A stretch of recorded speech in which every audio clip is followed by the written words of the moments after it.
Welcome to Feminist Question Time, brought to you by Women's Declaration International, the leading global organisation defending women's sex-based rights against the threats posed by gender identity ideology. There's more information on the website womensdeclaration.com, and where you'll find our declaration on women's sex-based rights, which has been signed by 30,531 people from 157 countries and is supported by 422 organizations. We have over 100 volunteer activists, including 53 country contacts engaged in defending women's rights. We changed our name from WHRC, Women's Human Rights Campaign, to Women's Declaration International, WDI, at the start of this year, and our goals remain the same: the protection of women and girls' sex-based rights. This webinar is about organising and activism. Feminist activism is fantastic. It's much better than armchair feminism, where you can watch or talk or discuss things, but activism is where you're directly aiming to make political change. It's a great pleasure to be working with sisters aiming to do things together, to make change and to be active. And one of the ways you can do that is in WDI. We have a volunteer form on our website, and you could get involved if you're not already. Loads of us are involved in lots of different ways. So clearly, this is not the only way to be active. This week, we have me, Jo Brew, from the UK, and I'm going to be talking about Women's Declaration International organising. We have Rochelle Dean from the Bahamas, who's going to be talking about WDI master classes that she has been running and how they work and how you can set them up and what's been good about them. We have Sally Wainwright and Claudine Lee. They're from Scotland and South Africa. They're going to talk about feminist breakout rooms, and specifically about the Women's Declaration International breakout rooms that we have after this webinar, which have been completely fantastic. Space for women to network, and how they managed it, how they've worked it out, how it works, and then how we could all do that. We're then going to hear from Anna Kerr in Australia. She's from Feminist Legal Clinic and is an expert in taking feminist legal action. She'll tell us about that. And then finally, Maria Binetti from Argentina, who will tell us about being a WDI country contact and possibly other things to do with activism. Strangely, I'm going to introduce myself because I'm going to now do the first presentation. I'm going to talk to you about feminist organising and what I know about it. I'm the coordinator of WDI, and I was there at the beginning setting it up with a couple of other women. And I think my first tip for anybody who wants to do feminist organising is to just simply start. Just get started. Most things that I've attempted to do have failed. And I did set up and run with a collective or a group of young women a feminist magazine called Shocking Pink, which was based in London in the 1980s, and there was a loose collective of young women between the ages of 14 and 24, and we ran a magazine for about 12 issues in the late 1980s. That was reasonably successful, but many of the things that I've done have been a failure. Like, I set up a thing called Fempo, and what we did is we met in a local pub, and it was basically me and a friend of mine, and she has always said that she really likes hanging out with me, and she'll basically do whatever I want. So in order to hang out with me, she'll be involved in anything. And the problem with that is that she's not that feminist, and she really just wanted to have a chat. Whereas I'm rabidly, very, very vehement feminist. And we had a problem. She's quite into knitting. So we did this action, which was untangling the patriarchy, unraveling the patriarchy. And we got our father's jumpers. But of course, I was the only one who actually did that. Maybe not, of course, but I got my father's jumper, and we unraveled it because she's quite into knitting. So we tried to join knitting with overthrowing the patriarchy. But that really was a massive failure because it was very incoherent, because I wanted to overthrow the patriarchy and my friend wanted to do knitting. So again, another thing I've done that's been a failure, I did a thing called WAC, Watford Against Climate Change. And basically it was just me and this friend again, and we chatted about trying to do things about climate change. And strangely, this was about 5 years ago, or maybe 7 years ago, there was this guy who kept on saying he wanted to come to our meetings, called Christopher Broom. And then we would think, well, what's he doing? Why is he coming to our meetings? And he wanted to know absolutely everything we were doing about climate change. And then I sort of thought, this is very suspicious. He's coming from Sheffield, he says, and he just says he happens to be around, but he was making notes about what we were doing. And then every now and then when we stopped meeting, because it was a failure and nobody came apart from me and my friend, he used to phone me up and say, I just want an updated report. I want to know what you're doing. And I sort of told him, and then I just said, oh, we're not doing anything. And then I sort of thought, well, he's probably a spy. Like, he's probably getting 50 quid, 50 pounds every time he sends in a report of what WAC is doing. But it was such a failed group anyway. So, right, that's the one thing. Just start. Don't worry if it's a failure. Next one. Now, when we did WDI, Women's Declaration International, it did work, and I think it's a success. One tip is ask for help. Tell women what you are planning to do and ask for ideas. So a way that I did that is I went to a Swedish radical feminist camp. I went to, and I said to every single woman there, I went around and talked to everybody. There were about 120 women there, and said, hello, I'd like to talk to you about this idea that we could do a global action against gender identity ideology. And I explained what we were planning to do and asked for their ideas, and also got their emails. And significant numbers of our country contacts came from face-to-face chats that I had, and ideas and networking with women at that radical feminist camp. I think it was 2019, but not sure the exact date. It might have been another year around then. Now, that's another tip, is we're doing so much, we're so busy, it's difficult to always be completely accurate on everything. Now, some people are accurate and get every single word right, and that we need women like that, but I'm not. So in this case, I just don't know which year it was. Somebody might know. There are loads of you, quite a few of the people here will have been there. Okay, so ask for help. I also went to Fair Play for Women, handing out leaflets in my town, and talked to the women there, and met Bernadette, who does the tech on these webinars. We found that we had very similar views. We get on, and she has a very can-do attitude and has amazing tech skills. So by talking and saying, I'm thinking of doing this thing, and she's very positive, she just went, yeah, I can do bits of that, let's do it.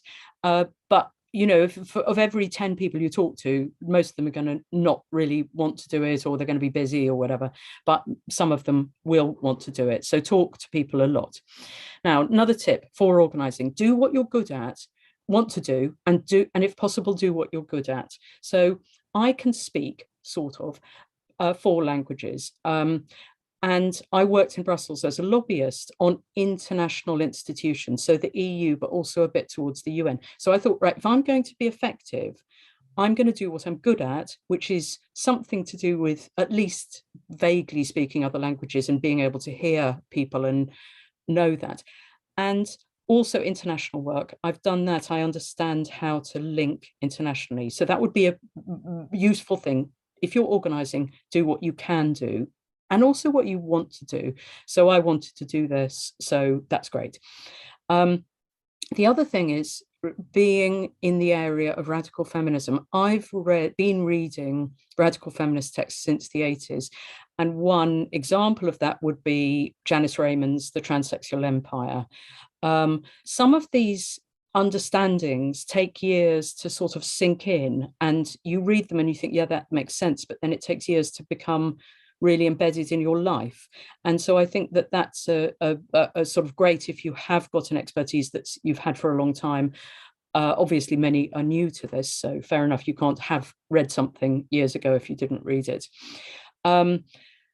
linked to that, what you want to do is also linked up to what you're driven to do. And I'm motivated very strongly by anger at the patriarchy. And that gives me huge amounts of energy to do it. You know, I'm completely livid about it. So it makes me pleased and happy to be doing this work because I'm doing what my emotions are telling me to do, which is fighting to overthrow the patriarchy. Now, another thing is joy. So having read Mary Daly, she talks about, and lots of women talk about how we also have joy by being part of feminist communities, women's communities.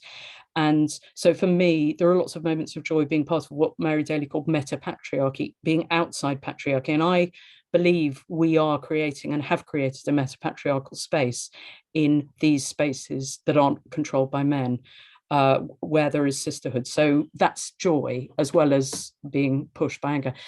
Top tip, work with women. Don't work with men. I've worked with men. I'm sure lots of you know this anyway. Some of you maybe don't agree with that, but having worked with men, my main experience is being stabbed in the back, wasting lots of time. They say that they are helping, but they basically just mostly want to get a girlfriend. It's just, and may, you know, like, or get you out of the way, or they get pleasure in destroying you, but they don't say they're going to. So that's top tip. Work in women-only organizations. Next one, have a written purpose, a common vision that clarifies what you are aiming for. Now, we are incredibly lucky in Women's Declaration International to have the Declaration on Women's Sex-Based Rights, which is nearly 7,000 words long. We are unbelievably fortunate to have had it written by women, Maureen O'Hara, Sheila Jeffreys, with some help from Heather Brunskill-Evans, and about a dozen women who were in a sort of discussion group around the world. So we got ideas from all over the world. We've got this fantastic document that is informed and guided by many, many, many years of intense feminist activism. So this is not something that women new to feminism have written. This is the combined wisdom of, you know, the last half a century or more. Now, we're really lucky to have that, because then anyone who signs the declaration has we have a clear vision, and anybody who doesn't sign it, we know we don't want to work with. So as an organization, we have a purpose, a common vision, and it clarifies what our common politics. Now, the Vancouver Rape Relief Organization, Crisis in Vancouver in Canada, they also work like that, and they're one of the organizations that has stood the test of time to maintain a fantastic radical feminist vision. What they do is they have a written purpose that they all have to sign up to. They have a common vision, and they when I spoke with them, when actually we were setting up our organizational structure, I spoke with them, they said that they get volunteers to read some books, and they discuss the books with them, they're radical feminist books, and then they can move forward together with a common purpose. So that's really useful, and that's worked very well. Now, related to that, another tip is if you can't do something, like I sort of thought this would be great if we had a declaration, and other women were thinking about along the same lines. So Sheila Jeffreys, Heather Brunskill-Evans, they were mulling about talking, and other women as well were talking about we should make something. Now, the thing that I did, I couldn't write it, partly because I don't know enough about those bits of UN conventions and human rights law, etc. But what I could do is I could encourage others to do it. And what I did is I spent time linking the women who could write it and encouraging them, well, getting them, and which they wanted to do, to come to meetings. And I think I stimulated them to some extent to write it by sending a first draft, which is basically, I just cut and pasted part of the Beijing Platform for Action and said, we could just use this. And then they were so horrified with how bad it was that they were spurred into action. And then after that, basically, I just bought cups of tea and chocolate for them and encouraged them and set up meetings. Now, you don't need to do everything, and you certainly don't need to do things you can't do. But if you can find people and work with women who can do the things, and you can help them in different ways, because we're all different, so we've all got different skills. So that's a tip. Okay, have clear boundaries and don't try to please everyone. Don't try to do everything.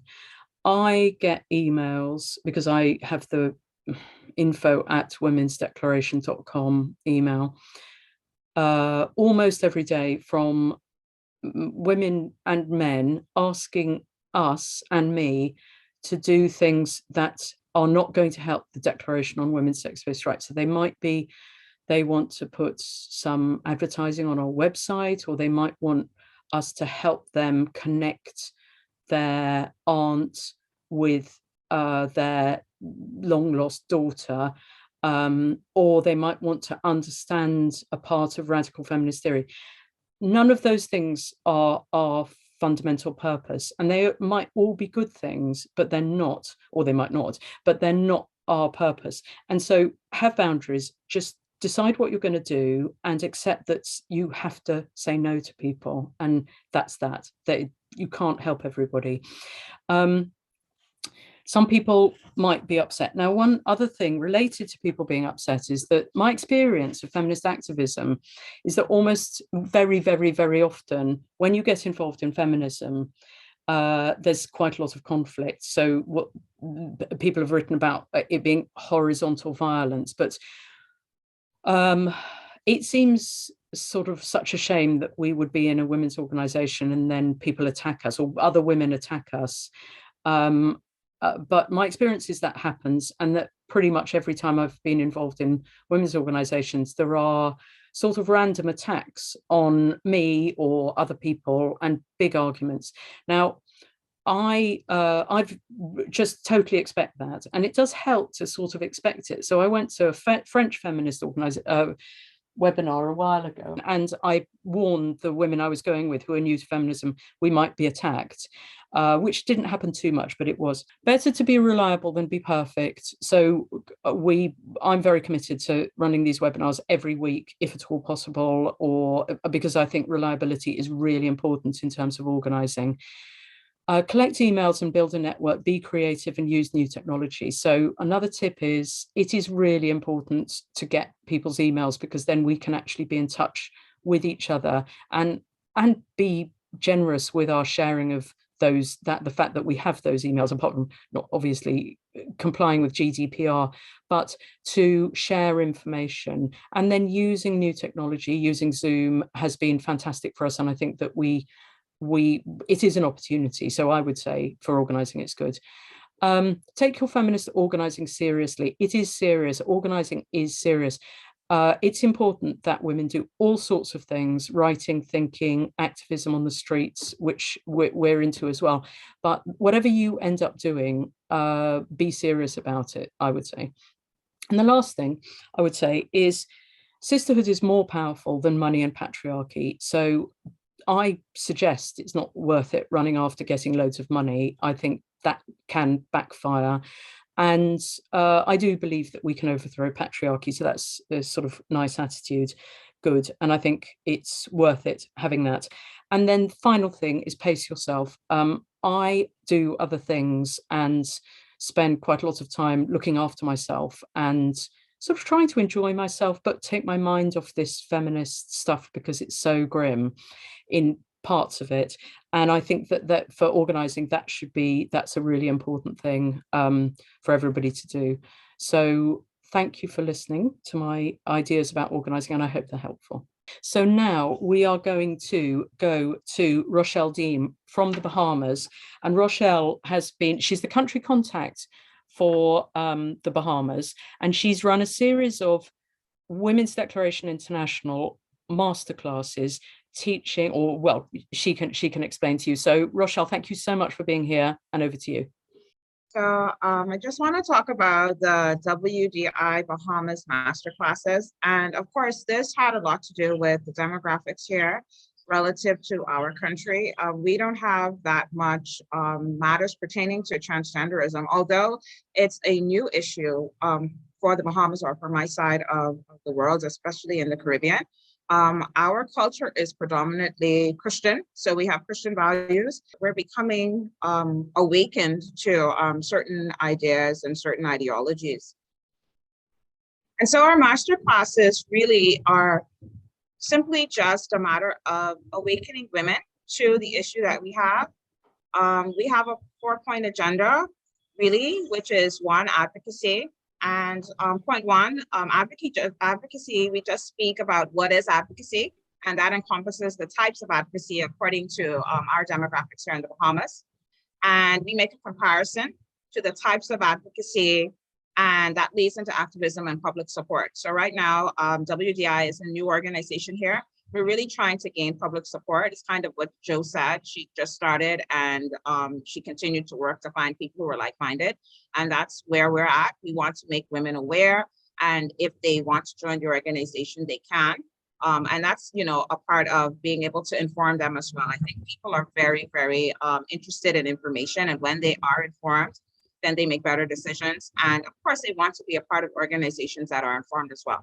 And so having that opportunity to have that global connect, kind of what Jo was saying, and being able to speak to that and having that information really makes the organization here and our chapter very, very attractive to individuals, and they want to become a part of it, to join the movement, to join the sisterhood. We do have a lot of feminists here, but I think it's just an opportunity for them to, again, become awakened to what's going on in other parts of the world and to join that movement. And so as we speak to advocacy, we ask women to become an advocate and take a stand for sex-based rights, particularly, and rights that are preserved for women who are specifically born female. Our second point is women's rights in the Bahamas. So we couldn't kind of not, speak to advocacy without addressing women's rights here. And so we speak to the suffrage movement here and, women who have specifically impacted societal changes in the country and the progression of women in leadership. And that's very important so that women can know where they came from, and they can recognize that they can also do some of the same things that women of the old age would have already done to advance women's rights. We also reference non-governmental organizations in the country and any initiatives that specifically address gender equality or women's issues. So one of the things that we found here is that we didn't really have any organizations that specifically addressed women's rights only. We had organizations that kind of conflated other issues. And that kind of was challenging, because when we talked about specific recommendations that would have been made by organizations like, or the committee, that's the CEDAW committee, we found that these other organizations, which were women's organizations, didn't meet those targets. And so WDI had the opportunity to be able to be that organization that really speaks for women's rights specifically only. So we are really on the ground and really trying our best to try to make sure that we have that public support, and particularly from other sisters. Again, we also discuss language and terminologies in this masterclass, and that's speaking to point 3, which is gender. And we define gender and we dissect the term and really highlight how volatile the word is for women's rights. And that is where the discussion begins for women, and, having women become familiar with the socialization of the word gender and really how it impacts policies, and whether or not it is, I will say, whether or not it is relevant to what's going on in terms of policies, and if, the word, we need to have the word a part of certain policies for women. And so these are questions that are asked. The master classes are directed towards women who are already really involved in the community or at the policy level in their industries. So we've kind of segmented it to make sure that these are some of the top women in the country, and they are the women who are sitting at the table and making changes within their institutions. And so we're not just talking about having women on the ground, not that we're saying that we don't want to offer the master classes to women, but we want to make sure that they are familiar with the word gender, and they're able to make those decisions properly. So we're talking gender justice, and again, how that the term really affects policies.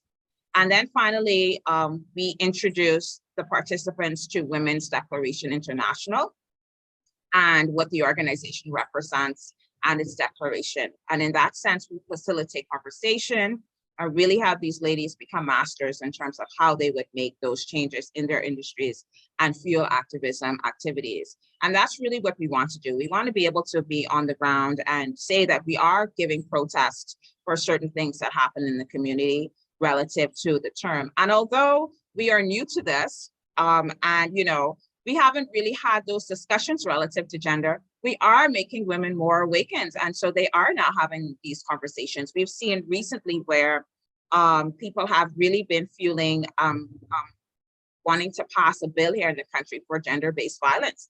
But then you have women who take their master classes and they say, well, are we really advocating for women? Or are we advocating for a form of equality? What really are we advocating for? And that really, highlights the fact that WDI really advocates for women's sex-based rights.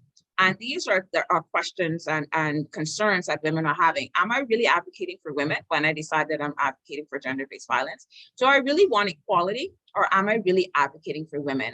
And these are things that cause women to kind of have that thought process. And then there are women who are saying, I'm just advocating for equality. I just want us to be equal. And then there are the women who say, okay, we want to join the organization because I really want to advocate for women. And this, helps to segment things and set things on the right track, and also make women kind of consider how are these policies really, impacting them as it relates to patriarchal societies, and whether or not they think that men have an advantage, or whether or not they want to have those changes. And so this is kind of what the master classes does. And of course, we again have limited activist activity here in the country. So other than for political purposes, we really don't advocate. And so we're really fueling the democratic process from a civil perspective. And that's something that we also want to continue to encourage. And then we asked women to sign the declaration, and we asked them to join the movement by becoming involved. And so that's the way that we kind of begin to facilitate being able to add to our membership and continue to have the organization to grow. And while doing that, we're also able to give people the information so that they can make those changes if they ever become, or if they're ever at the table. And most of these women are at the table in terms of their at the policy level, so they're able to make those changes. And then it goes into engagement, and that's really what advocacy is about, and activism. And so then we begin engagement. And so we address challenging recommendations. Particularly, we've already addressed the CEDAW committee. And of course, we are addressing the Attorney General and the Law Reform and Revision Commission. And we offer inputs that will direct women's rights in the country. And of course, we continue to have speaking engagements, and we give presentations that we expect to increase as we adjust. COVID has kind of set us a bit back, but we continue to build capacity. And that's really what the master classes are about. It's about building capacity, having women join the movement, and really having those discussions to make sure that we really determine where the term gender, where it's placed, whether or not it is something social, and how we kind of integrate it into policies that do impact women. And that's really our number one goal, to make sure that women are informed, that they sign the declaration, and that they join the organization. And so this is some of the things that we do in terms of engagement. And of course, we've already addressed the Attorney General's office and the CEDAW committee relative to some of the recommendations that would have been made relative to the inclusion of transgenderism. And that includes the term gender. And so that's some of the things that we do. And that's really the ultimate goal, to make sure that women are able to engage and have those conversations, and not just sit back and allow certain things to happen that impacts women, and make changes that really, really discriminate against women. And so that's our goal, our number one goal, to make sure that women are informed, that they join the organization. But ultimately, even if they didn't join the organization, we want them to be able to engage. At the end of the day, our number one goal is, of course, to have them join the membership so that they can have that support. And but we also want them to be able to engage and be able to have those conversations and say, I don't necessarily agree with that. And that's something that's very important. I also want to say to women, one of the advantages of the master classes is the fact that when you join the organization, you sit under an umbrella where you have a level of support, so that when you do decide that you want to engage, you have sisters who have your back, they support you, and that's a part of building public support. So we're not facilitating saying to women that they should just come and take the information and then do their own thing. Of course not. We're saying sit under the umbrella, you're supported when you do decide to make those challenges. And of course, we want you to engage, and we want to give you those opportunities to do that as well. Thank you so much. We're going to move on now to Claudine Lee and Sally Wainwright, who run the WDI breakout rooms, the discussion rooms after FQT. They have brought the thing from just an idea, really, that was sort of we started, to an actual fully functioning place that women can go to. It's no mean feat because it's really complicated, but I'm so pleased to hear from you, and over to you. Thanks very much, Joe. Well, I'll say a little bit about how we set them up and how we manage them, which is the boring bit, and then Claudine will tell you more about what we've really achieved. So to start off with, when we first set up these discussion room groups, we called them breakout rooms because that's what Zoom calls them, to follow on from this with these webinars. I think we really saw them as an opportunity for women to just really talk about what you'd heard in the sessions today or each day. And it very quickly became obvious that we were starting to do a little bit more than that, but it didn't cross my mind at all that we would end up building this enormous, successful, vibrant international community of women, which is actually what it's turned into. And I like to think that some of that has been enabled because of the way that we've managed them. So a lot of the management of these rooms has been a question of finding a balance between different tensions. So, for example, at the beginning, women were saying, well, there aren't moderators in the rooms. We should have moderators because that's what we were used to. And I was like, yeah, but if you go to the pub after a meeting, you don't have moderators. You stand around in groups and talk to each other, and you manage that yourself. And we're all adult human females. And we did at one point actually offer a moderated room, but funnily enough, nobody ever went to it. Because of course nobody thinks that their behaviour needs moderation. So we gave up on that.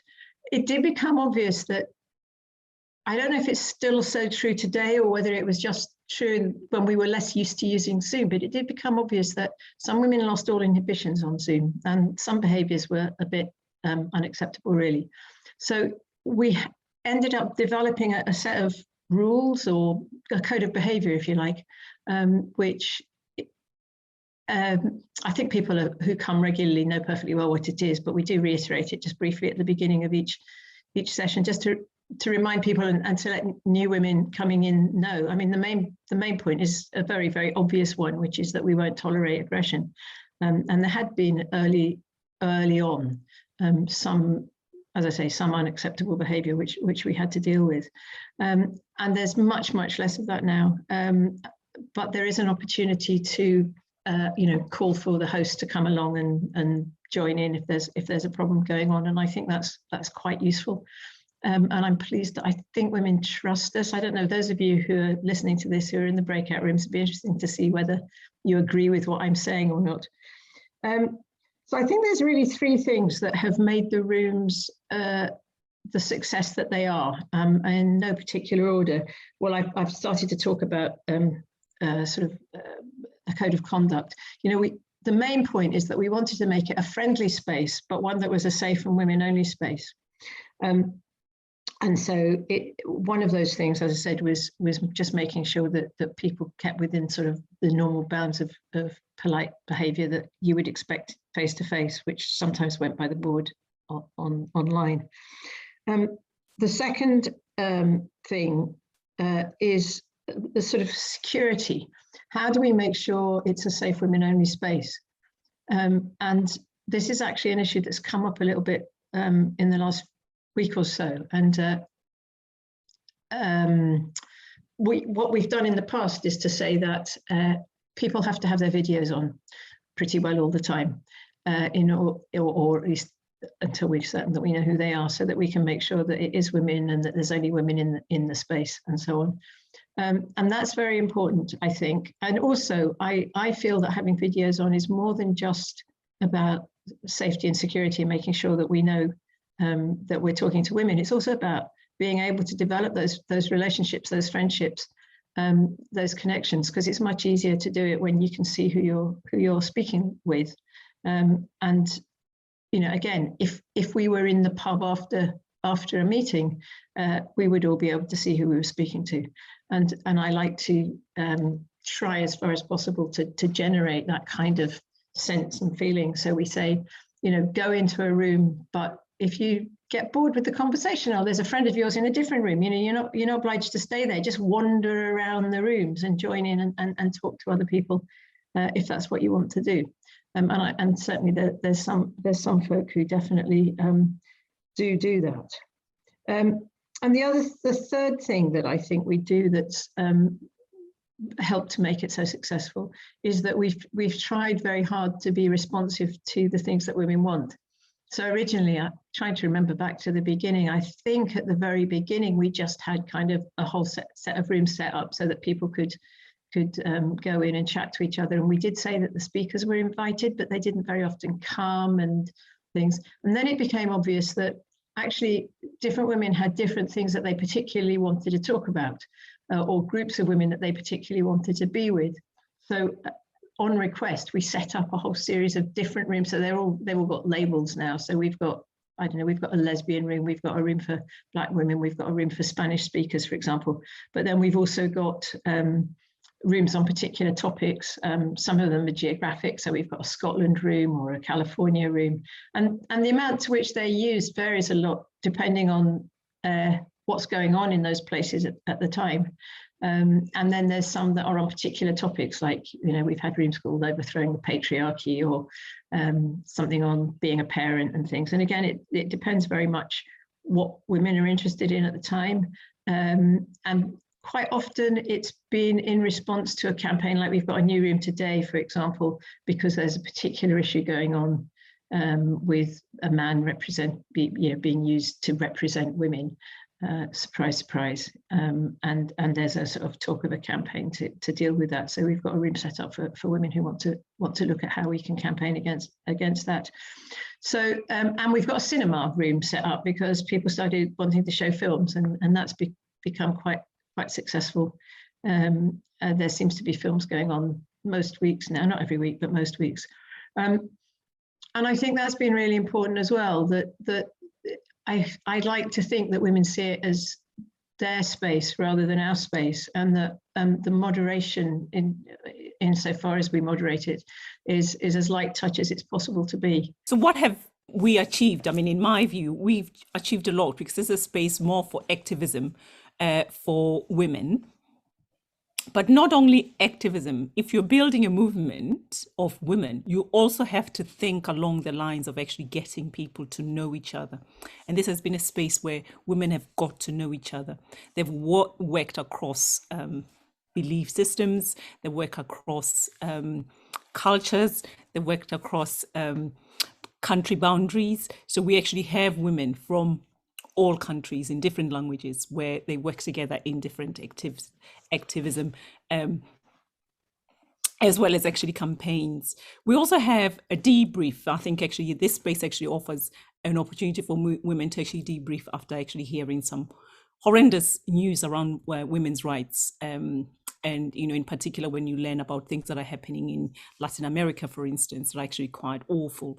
There's a need for you to actually really debrief when you look at women that actually do quite hard work that actually has to deal with trafficking of young women as well as children. So those people actually really need a place where they can come in and talk to other women about those positions. We have women that have experienced awful experiences of abuse, this is a space for them that where they talk about certain things that can be very sensitive, but they found friends here where they actually talk to, and they've actually made huge friends that actually stay up quite late, I must say, early hours of the morning, which has been absolutely excellent. So this is a space where women have built bridges. We've had differences, which normally happens in spaces like this, but actually people have been more understanding because we've been, a space where women can actually be themselves, and with limits. Women have actually been support for each other. I think Sally have spoken about, what actually has been achieved, activism rooms, rooms where women have actually created campaigns within our breakout rooms and actually taking those outside, in Scotland, some in England and Wales have actually come from these spaces where women have actually had the opportunity to test out their ideas. We've also had the CSW breakout rooms, although we were thrown out at the last one. I think we were not going to chance it this time. But anyway, so that's actually been what we've actually managed to do. This has been a space where women have actually created tactics, have had words where they talk about protest.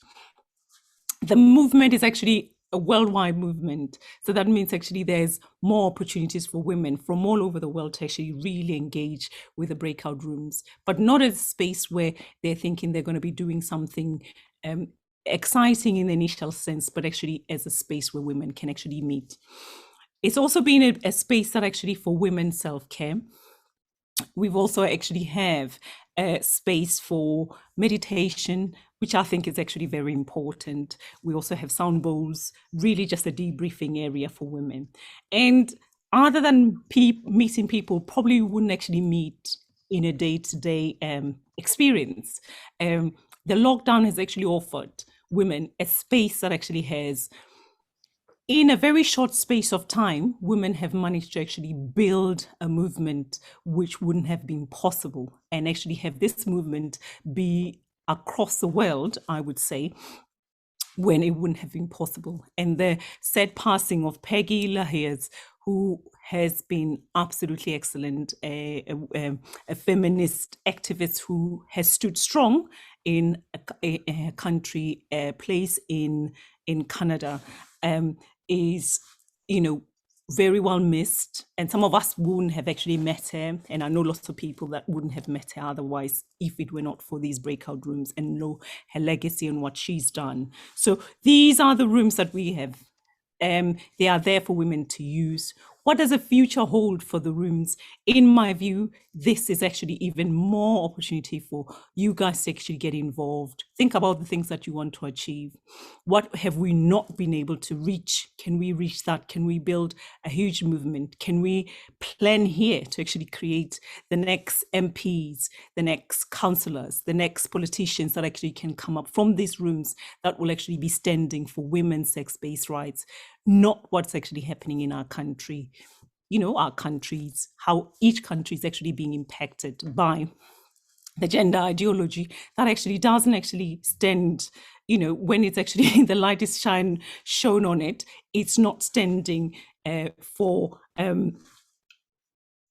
under scrutiny. So it doesn't actually stand under scrutiny. So it's actually very important for women to be very active and find a space like the breakout rooms that we offer here. And I hope I do a good job as well. And thank you so much. I don't want to talk too long, but I do appreciate that this is a space for us to really make sure that we are allowing that space to grow a huge movement and achieve what the WDI actually is meaning to achieve. We're going to now hear from Anna Kerr from Australia. She's the country contact for Australia for WDI. She's also Feminist Legal Clinic and a lawyer, and has had a long experience defending women in Australia. So I've called this talk How to Battle the Patriarchy. Look, I hope that people aren't expecting a talk about the various prominent legal cases that are taking place around the world, or particularly in the United Kingdom. I will just be talking about some of the cases that we've worked on, but only in passing. because it's obviously beyond my capacity to talk about all the different legal actions that can be brought in relation to trans ideology. Every jurisdiction is, of course, different. However, I'm going to give just some brief examples of the range of cases we have worked on that relate to the rights articulated in the Declaration on Women's Sex-Based Rights. And I'm just going to give some tips that I have gained from my experiences. So the first tip is to congratulate yourself. A famous quote, which is often misattributed to Gandhi, says, first they ignore you, then they laugh at you, then they fight you, then you win. So if a trans activist has made a complaint against you, clearly they feel they can't simply ignore or mock you, and they're taking the next step of fighting you. So you're making progress. That's one way to look at it. Look, I won't talk in any detail about this matter, but I think some of you might know of Sal Grover, who is the CEO of Giggle, which is an app, a networking app for women and girls. I'll leave it for Sal Grover another time to talk about her case. But just to say that males who identify as trans are not only claiming to be women, but they're now claiming to be legally female. And of course, they are able to do that because of legislation that's been passed in some jurisdictions which has allowed them to change their sex on their birth certificates to show that they are female. So we are really battling things because so many of these laws have been passed by stealth already. My second tip is don't surrender without a fight. I think too often women capitulate to the demands of trans activists without even giving any resistance at all, perhaps because they want to be kind, or perhaps because they think resistance is hopeless. Don't underestimate the value of being a thorn in their side.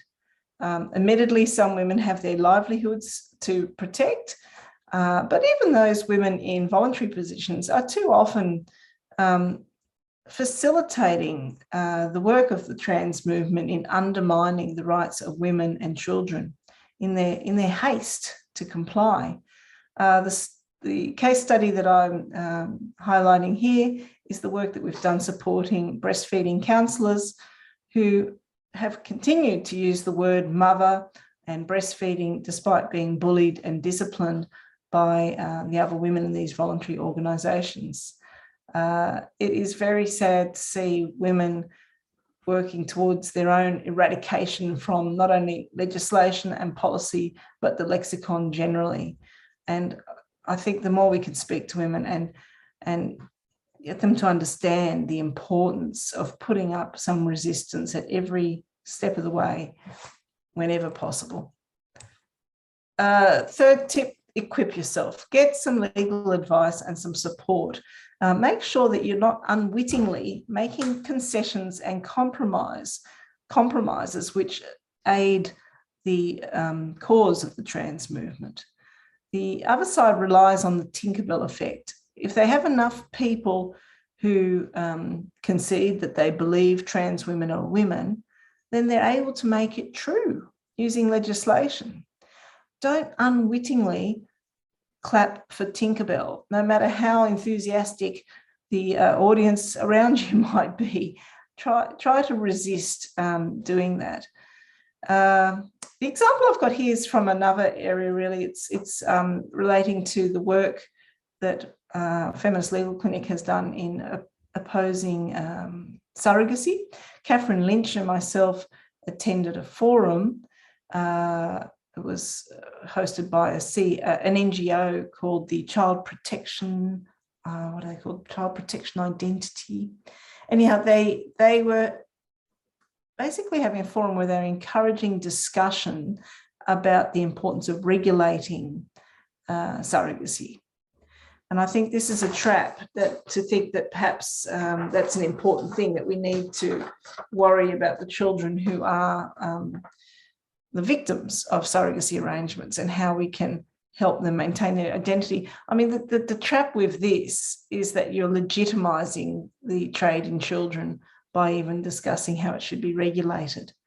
And so it's a bit like discussing how slaves should have, who are being trafficked, should have passports, or how body parts being removed for sale should be removed under anaesthetic, or maybe talking about how murderers have to comply with health regulations.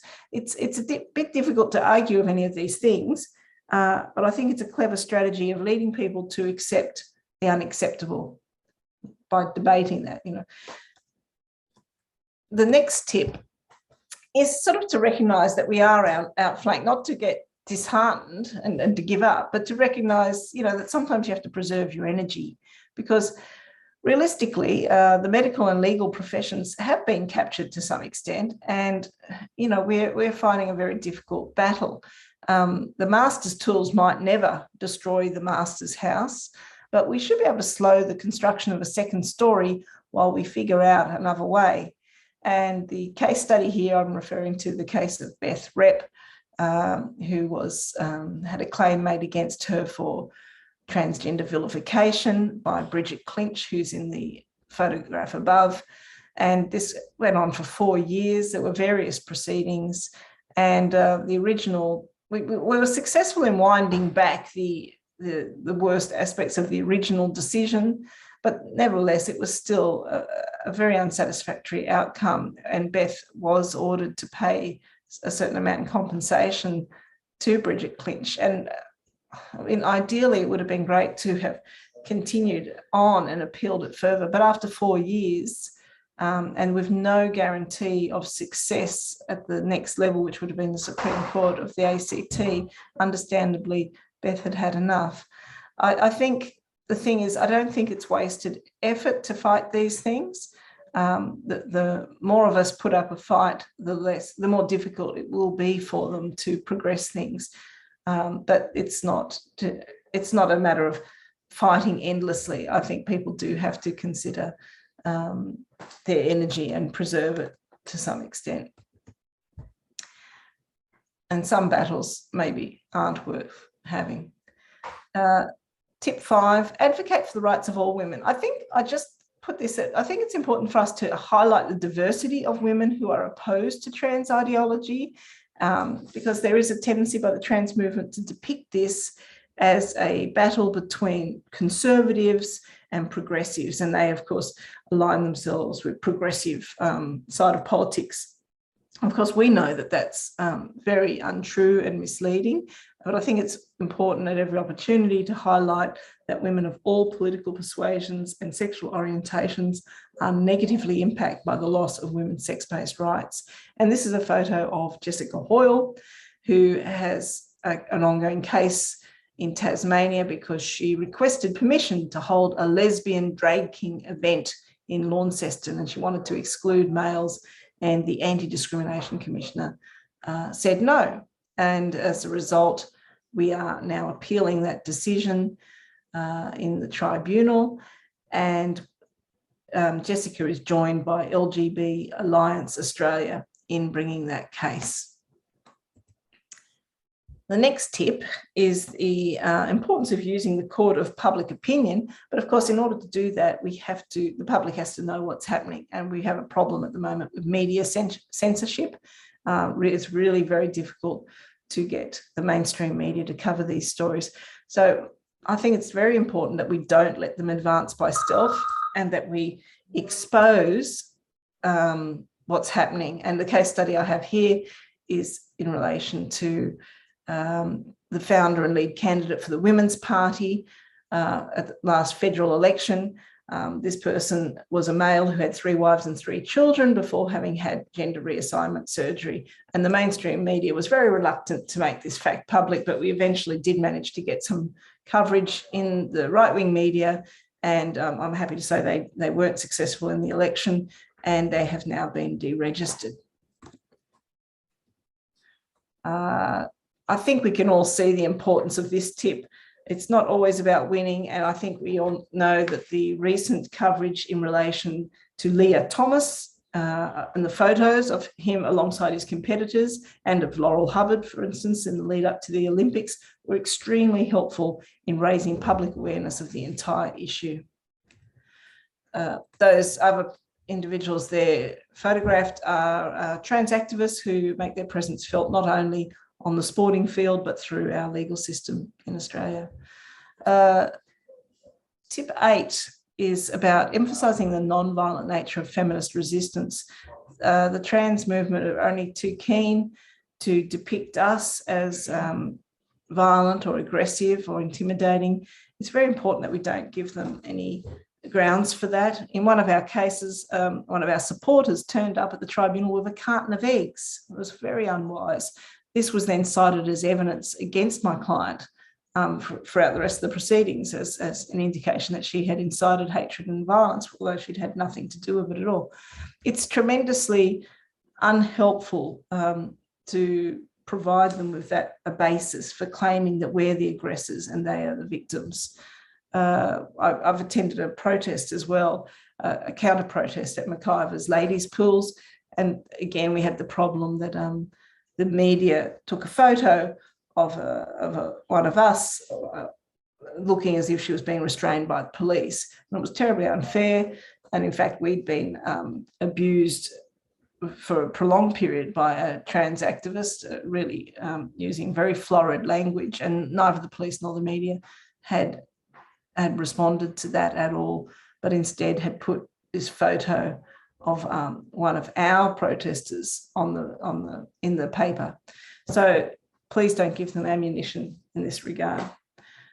And I just remember why we are doing this. Remember why we're fighting this battle. Don't lose sight of the fact that what we're doing is trying to protect women, children, other vulnerable people from harm.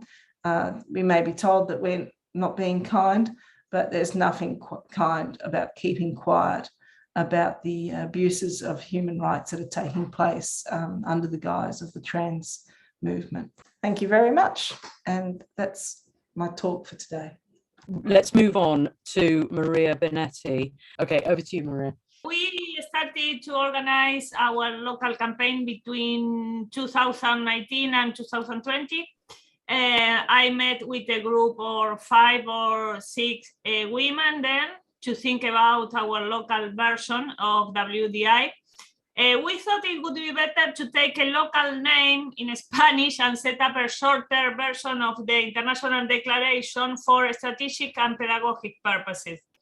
At that time, we didn't have the Spanish page of the declaration, and we thought it was a problem to introduce in Argentina a campaign in English. So we decided to take a local name and a local version of the declaration. That is how the campaña argentina por el reconocimiento de los derechos de las mujeres basados en el sexo was born. This is our page.